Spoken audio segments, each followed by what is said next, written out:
నమస్కారం. Welcome to I dream. ధర్మ మార్గం విత్ విజిత కార్యక్రమానికి స్వాగతం. ఇప్పుడు మనం చేసుకున్న కర్మలను బట్టే మనం జన్మ తీసుకుంటాము. మంచి చెడు పనులను బట్టే మనం పైన స్వర్గం, నరకం వెళ్ళటం కానీ, మళ్ళీ ఒక జన్మ తీసుకొని వచ్చి ఇక్కడ అనుభవించే విధానం కానీ కూడా ఆధారపడి ఉంటుందంటారు కదా!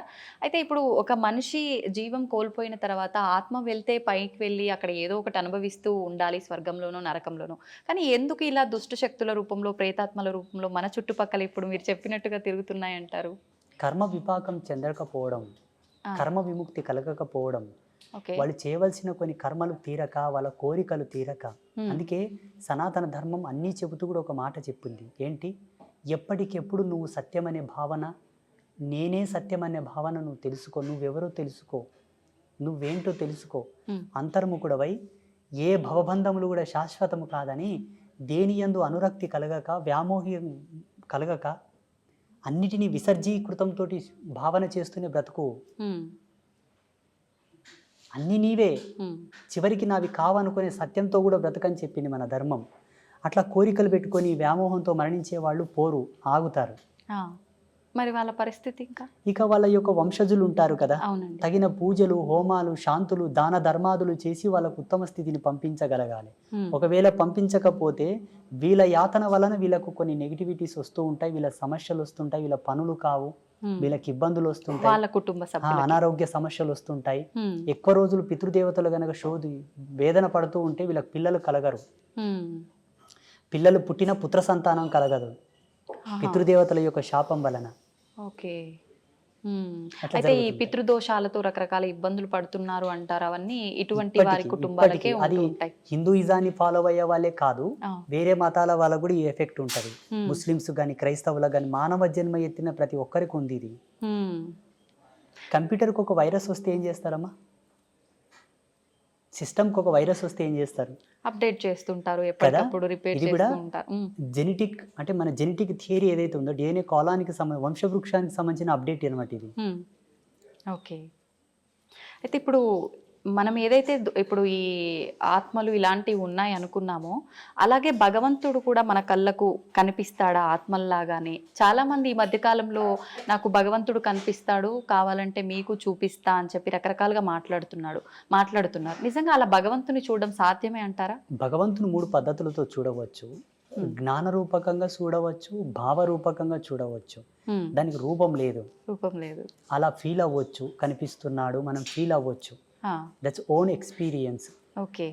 భగవంతుని భౌతికంగా జడముగా చూడాలనుకుంటే దానికి ఒక మార్గం ఉంటుంది. ఏంటండి? ఇప్పుడు మన చుట్టూ మెనీ మోర్ ఆఫ్ బ్యాక్టీరియాస్ ఉంటాయి అవును. మన చుట్టూర్తా. హ్మ్. దాన్ని సూక్ష్మదర్శినితోనూ చూడవచ్చును. హ్మ్. హ్మ్. భగవంతుని ఇట్లా సశరీరంతో చూడవచ్చంటే ఆ! ఒకే ఒక మార్గం ఉన్నది, యోగ మార్గం. ఆహా! యోగాతో చూడవచ్చు ఓకే. అంటే లైవ్‌లో. ఎంత కాలం అది చేయాల్సి ఉంటుంది? సాధకుడి ఏంటి? యొక్క సత్యశీలత పైన ఆధారపడి ఉంటుంది. అంటే ఎంత నిష్టగా ఆయన యొక్క చేస్తున్నారనా? ఫోకస్, ఆయన ఆహా! యొక్క ఏకాగ్రత, ఆయన లక్ష్యం, హ్మ్. ఆయన యొక్క నిగ్రహ శక్తి పైన హ్మ్. కొందరికి తొందరగా అవుతుంది, హ్మ్. కొందరికి ఈ జన్మల కాకపోతే మరు జన్మ తీసుకోవాల్సి వస్తుంది, ఆ!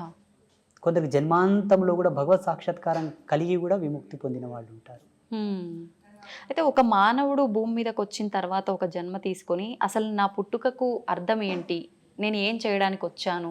అనేది ప్రతి ఒక్కరు కూడా మర్చిపోయి ఇందాక మీరు చెప్పినట్టుగా కోరికలు, రకరకాల అంటే వ్యామోహాలు, బంధాలు, బంధుత్వాలు వీటిపైనే కొట్టుమిట్టాడుతూ ఉంటారు. పుట్టుక, మరణం శాశ్వతం వెళ్ళాల్సిందే. మోక్షం పొందడం కోసం మనం అవన్నీ కర్మలు క్లియర్ చేసుకొని భగవంతుడిలో ఐక్యమవ్వడానికి ఇవన్నీ అని చెప్పి మీలాంటి వాళ్ళు చెప్తూ ఉంటారు. మరి ఈ వీటిల్లో కొట్టుమిట్టాడుతూ ఉండే ఈ ప్రాసెస్‌లోనే పుడుతుంటాం, పోతుంటాం. ఎప్పుడు మోక్షాన్ని పొందుతామంటారసలు? మోక్షం అనేది రెండే 2 ప్రాతిపదికలపైన ఆధారపడి ఉంటుంది. హ్మ్. మోహాన్ని క్షయించుటయే మోక్షం. మోహక్షయ ఇది మోక్షః అన్నారు పెద్దలు. హ్మ్. అంటే ఈశ్వరుడి యందు కూడా మోహాన్ని వదిలిపెట్టాలి. ఆ! భగవంతుని యందు కూడా మోహం వదిలాలి. ఆ! అది మోక్ష స్థితి. శివుడి యందు కూడా మోక్షం వదిలిపెట్టాలి తల్లి. హ్మ్. ఆ శివుడున్నాడు అన్న మోక్షాన్ని వదలాలి. అదే మోక్ష స్థితి. హుహుహు. నారాయణుడు ఉన్నాడు, నా నారాయణుడు అన్న స్థితి కూడా వదిలిపెట్టాలి. హ్మ్. అదే మోక్షం. ఇక ముక్తి అంటారా? ఆ! అది సంసార సారథ్యంలోనే సాధ్యం తప్పిస్తే సన్యాసులకు ముక్తి లేదు. హ్మ్. ఒకవేళ సన్యాస పరంపరలో యతి ధర్మంలో ముక్తిని పొందాలనుకుంటే ఆయన చాలా కష్టపడాల్సి ఉంటుంది సాధనత్రయంతో. ఆహా! మెడిటేషన్‌తో చాలా కఠోరంగా తపస్సు చేయాల్సి ఉంటుంది. ఆ! మీకేమో ఈజీ వేలో వస్తుంది, మాకేమో చాలా కష్టంగా వస్తుంది. మరి అంత కష్టం అని తెలిసినప్పుడు ఎందుకు మీరు ఇలాంటి సాధనలు జన్మకర్మ బ్రహ్మచర్యం? సంభవము. జన్మకర్మ సంభవం అంటే పోయిన జన్మలో తీసుకున్నటువంటి శబదం, ఉమ్, భగవంతుడు మమ్మల్ని ఆదేశించినటువంటి ధర్మం, ఉమ్, మా జన్మ మాకు తెలిసి మేము సన్యసించవలసినదే అని మాకు అర్థమయ్యి ఆహా. రావాల్సి ఉంటుంది. ఉదాహరణకి ఈరోజు కరెంటు లేదు, అవునండి. ఒక మంచి స్టూడియోలో ఏసీలో కూర్చొని మనం వీడియో చేయాల్సింది, ఉమ్, ఉమ్, కరెంటు లేదు అయినా చేయాలి, ఎందుకంటే చేయాలి. చాలా దూరం నుంచి వచ్చాము కాబట్టి. అవును, చేస్తున్నామా లేదా? చేస్తున్నాం. అది కూడా అంతే. ఉమ్, మేము ఎన్నో జన్మల నుంచి ట్రావెల్ అయ్యి వచ్చి ఉంటాము, మళ్ళీ ఎందుకు మొదలుకోవాలని ఆయన లేనిపోని తలకాయ నొప్పి అని ఇక్కడనే జన్మ సార్థకత పొందించుకుంటున్నాము కాబట్టి సన్యాసులం అయ్యాము. Okay, okay. అయితే స్వామీజీ కారణ జన్ములు అంటుంటారు. అసలు ఎవరు ఈ కారణ జన్ములు అంటే నిజంగా ఉంటారా? లేదు అంటే సనాతన ధర్మం గురించి మా లాంటి వారికి మంచి మంచి విషయాలు తెలియజేసే మీలాంటి వారిని కారణ జన్ములు అనొచ్చా? ఎవరిని అనొచ్చు అంటారు అసలు? లేదు, మనకు జన్మత్రయములని ఉన్నాయి. కర్మజన్మ, కామజన్మ, కారణ జన్మ, ఉమ్, 3. కర్మజన్మలు అంటే ఏంటమ్మా? జీవితాంతం కష్టపడుతుంటారు కానీ వృద్ధి చెందరు. ఆ, కారణం పితాపితరులు చేసిన పాపాలు మిగిలిపోయి ఉన్నాయి, వాళ్ళు పుణ్యం చేసుకోగానే చచ్చిపోయినారు, అవి మన మీద పడ్డాయి. ఉమ్, అందుకే కష్టపడుతున్నాం కాబట్టి ఆ కర్మలు దూరం చేసుకో, నీవు సన్మార్గంలోకి వస్తావు, లాభ పొందుతావు, సుఖపడతావు. అప్పులు రావు, రోగాలు రావు, ఆ, ఇబ్బందులు రావు, బాధలు ఉండవు. కామజన్మ. ఉమ్, కామజన్మ అంటే కేవలము సంభోగ ధర్మాన్ని ఆస్వాదిస్తూ కామ కోరికలతో ఉండి ఉమ్, పిల్లలు సంసారం అనే వ్యామోహం లేకుండా అదేదో పిచ్చిగా జంతువులు కదా సంభోగం చేసినట్లు సంభోగం చేసి పిల్లల్ని కంటే పుట్టే పిల్లలు కూడా కామ పిల్లలే పుడతారు. ఆ, హిరణ్యకశప హిరణ్యాక్షుల్లాగా. ఆయన చెప్తాడు, ఉమ్, అమ్మా ఓ సతీ, ఇది సమయం కాదమ్మా, ఈ సమయంలో మనం తగదు, ఇది సంధ్యా సమయం అన్నా ఆమెకు కామం ప్రబలి ఉమ్, కావాలంటే కావాలన్నదికే కామ సంతానం పుడుతుంది. ఉమ్, వాళ్ళు ఎలా ఉంటారు? కామ సంతానం అంటే తల్లికి చెల్లికి భేదం తెలియక ఆడవాళ్ళ చేతుల్లో ప్రాణం పోయేటటువంటి పిల్లలు పుడతారు. ఓ, సమాజంలో జరుగుతుంది కదా. అవునండి, అవును. ఇప్పుడు ప్రియాంక రెడ్డి హత్య కేసులో 4 చచ్చిపోయారు కదా, ఆ జన్మలు దీని కిందికే వస్తాయి. ఉమ్, ఉమ్, ఉమ్. కామ జన్మలన్నీ కూడా ఆడవాళ్ళనందరినీ కూడా ఒక బొమ్మలాగానే చూసే కాన్సెప్ట్తో పుడతారు. చిన్న చిన్న పిల్లల పైన కూడా ఈ మధ్య వీళ్ళంతా కాలంలో ఈ కేటగిరీ కిందికే వస్తారు. ఇక కారణ జన్మ అంటారా? కారణ జన్మ కేటగిరీలో Narendra Modiji first person. And second, నేను ఈ మధ్యలో అనుకుంటున్న నా అనుభవం ప్రకారం ఎవరి వ్యక్తిగతం వాళ్ళ ఇష్టం, నా వ్యక్తిగతం నేను అనుకుంటున్నంత వరకు పవన్ కళ్యాణ్. ఓకే. మీకు వేరే విధంగా అర్థమై ఉండొచ్చు, 3 పెండ్లాలు ఇట్లా అట్లా, ఓ సినిమా స్టారు రంగేసుకొని ఆటాడినోడు అట్లా ఇట్లా మీరు అనుకోవచ్చు. ఒక్క మెతుకు సార్లు తల్లి అన్నం అయ్యిందా లేదని చూడ్డానికి అన్నమంతా పిస్కా కర్లా. ఆయన కొన్ని మాటలు విన్నాను నేను పవన్ కళ్యాణ్వి, చాలా అద్భుతమైనటువంటి విజనరీ ఉన్న వ్యక్తి, సనాతన ధర్మం గురించి, హిందూయిజం గురించి. అటువంటి వ్యక్తి అవసరం ఇప్పుడు ప్రస్తుత కాలంలో. అటువంటి ఆలోచన దృక్పథం కలిగిన వాడు కారణజన్ముడే. సామాజికంగా కారణజన్ములు మోదీజీ, పవన్ కళ్యాణ్. ఓకే. ఆధ్యాత్మికంగా చెప్పవలసి వస్తే బ్రహ్మశ్రీ సామవేదం షణ్ముఖ శర్మ గారు, చాగంటి కోటేశ్వరరావు గారు, గరికపాటి నరసింహారావు గారు, వదిపర్తి పద్మాకర్ గారు, అవును, వీళ్ళు ఆధ్యాత్మికమైనటువంటి కారణజన్ములు. యోగ సంధాన కర్తృత్వంలో కారణజన్ములు అంటే శృంగేరి జగద్గురువులు, చిన్నజీయర్ స్వామివారు, శ్రీమాన్ చిన్నజీయర్ స్వామివారు, ఇంకా కొంతమంది యతీంద్రులు, యోగులు, సిద్ధపురుషులు, మఠాధిపతులు, పీఠాధిపతులు అందరూ కూడా యోగ పురుషులు. వాళ్ళు యోగ సంధాన కర్తృత్వంతోనూ వాళ్ళు కారణజన్ములు. వీళ్ళు భగవత్ సాన్నిధ్యానికి దగ్గరగా ఉన్నవాళ్ళు. వాళ్ళు శివైక్యం చెందిన తర్వాత ఈశ్వరునిలో లీనమయ్యేవాళ్ళు వీళ్ళందరూ. ఇది ఫైనల్ స్టేజ్ ఇన్ కారణ జన్మ. వీళ్ళందరూ మోక్షం పొందడం. ఇంకా వాళ్ళకు మోక్షము ముక్తి లేదమ్మా, చాలా ఫైనల్ స్టేజ్. వీటికన్నా పెద్ద స్టేజ్ లో ఉన్నారు వాళ్ళు. ఇట్లా 3 జన్మలు ఉన్నాయి మనకు. మీ గర్భవాసము నందు మీ కడుపులో కూడా ఇంతటి గొప్ప వాళ్ళు కారణ జన్ములు. పుణ్య జన్ములు పుట్టాలనుకుంటే తప్పకుండా సనాతన ధర్మాన్ని ఫాలోఅప్ చేయండి. సనాతన ధర్మంలో కూడా మెనీ మోర్ ఆఫ్ కన్ఫ్యూజన్స్ ఉన్నాయి, రకరకాల సాంప్రదాయాలు. ఏవి పాటించకండి, సదాచార సంపన్నులై విరాజిల్లండి. ఈ సదాచారం మనకి ఎక్కడ దొరుకుతుందమ్మా అంటే దేవీ భాగవతంలో దొరుకుతుంది. దేవీ భాగవతం భగవతి విరచితం, సాక్షాత్తు త్రిమూర్తులకే చెప్పినది అమ్మవారు. మీరు త్రిమూర్తులు సుప్రీం గాడ్స్ అని మీరు కొలుస్తున్నారు. త్రిమూర్తులకే జగదంబ గీతోపదేశం చేసినది. ఆ జగదంబ చేసినటువంటి గీతోపదేశమే శ్రీకృష్ణ పరమాత్మ వారు ఆ యొక్క గీతను అర్జునుడికి ఉపదేశించాడు. అది భగవతి గీత.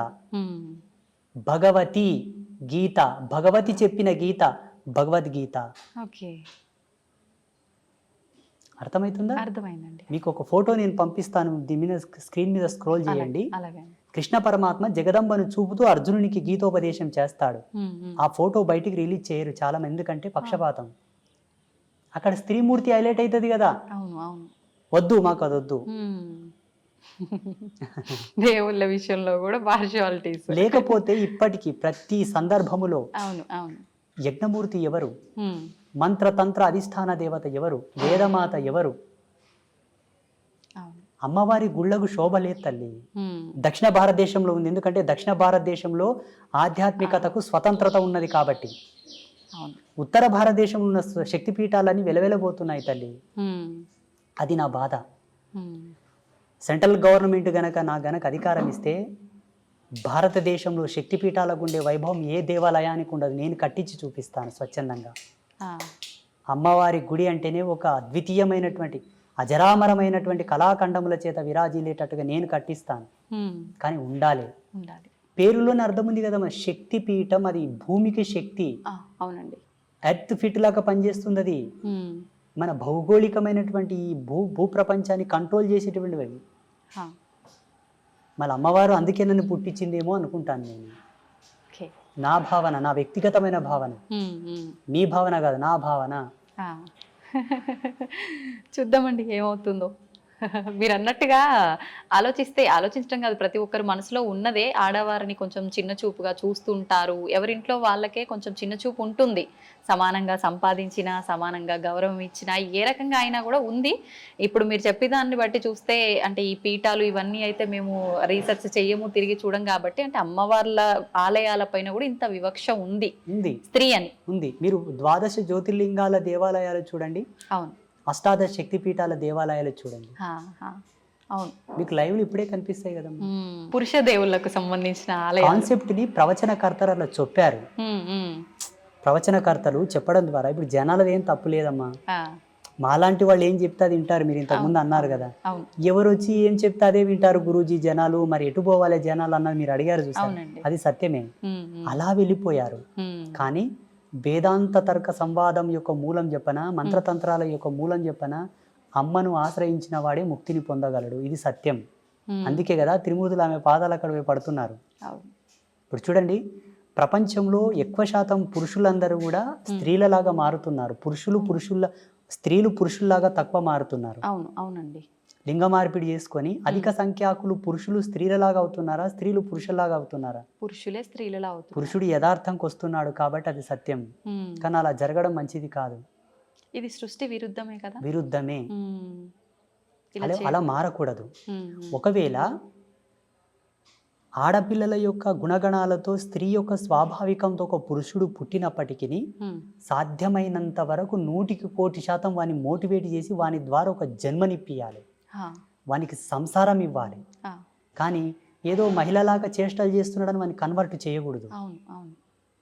ఇప్పుడు అందరూ అలాగైతే జగత్ సృష్టి ఎట్లా జరగాలి తల్లి? అవునండి. మీకు జన్మనిచ్చిన తల్లిదండ్రులు కూడా ఇట్లా చేసుంటే మీరు పుట్టేవాళ్ళ? అవును, అవును. అది మనకు కావాల్సింది. 100కు 1,000,000 ప్రయత్నం చేయగా కూడా వాళ్ళు మాడలేదంటే ఈశ్వరార్పణంగా చేసేసేయండి, తప్పులేదు. ఇది నా అభిమతం. ఏమంటారు? కరెక్టే అండి. వాస్తవమా కాదా? వాస్తవమే. అది ఎంతసేపు బ్రతికినా మీరు యాంకరింగ్ ధర్మంలో, ఎలక్ట్రానిక్ మీడియా ధర్మంలో వాళ్ళు, సన్యాస ధర్మంలో నేను, సమాజం అంతా కూడా భావి తరాలను దృష్టిలో పెట్టుకొని బ్రతకండి. ఈనాడు మనం చేసింది రేపటి తరాలకు అది ఆచారం అవుతుంది. మా పెద్దలు చేసిండ్రా, మేము తీసేయం దీనిని అంటారు డైరెక్ట్. చేసేటప్పుడే ఆచితూచి చెయ్యండి. అంతే. ఇంకోటి, మన మీడియా ద్వారా అందరికి నేను ఒక రిక్వెస్ట్, చెప్పండి, ప్రకృతిని కాపాడండి ప్లీజ్. నిజంగా ఇది అందరికీ చాలా ముఖ్యం. ప్రకృతిని కాపాడండి. ప్రకృతిని కాపాడడంలో ఒక మంచి టిప్ చెప్తాను మీకు. మీ పిల్లల పుట్టినరోజులున్నా, మీ పుట్టినరోజులున్నా, మీ పెద్దల యొక్క తద్దినాలున్నా, దినకర్మలున్నా, ఏదన్నా ఫ్రీ ప్లేస్ ఉంటే అది రోడ్డు పక్కన అక్కడిక్కడ కాకుండా ప్రతి ఒక్కరు ఒక 10 చెట్లను నాటండి. అవును. అవసరం ఉంటే తప్ప చెట్లు కొట్టొద్దు. అవసరం ఉంటే తప్ప కొండలు, గుట్టలు, పర్వతాల జోలికి వెళ్ళవద్దు. అవసరం ఉంటే తప్ప ఆనకట్టలు కట్టవద్దు, ఎక్కడికక్కడ నీళ్ళని ఫ్లో చేసి పెట్టకండి. విదేశాలలో ఉన్న ఆనకట్టలను కూల్చివేస్తున్నారు ఇప్పుడు. అవునండి.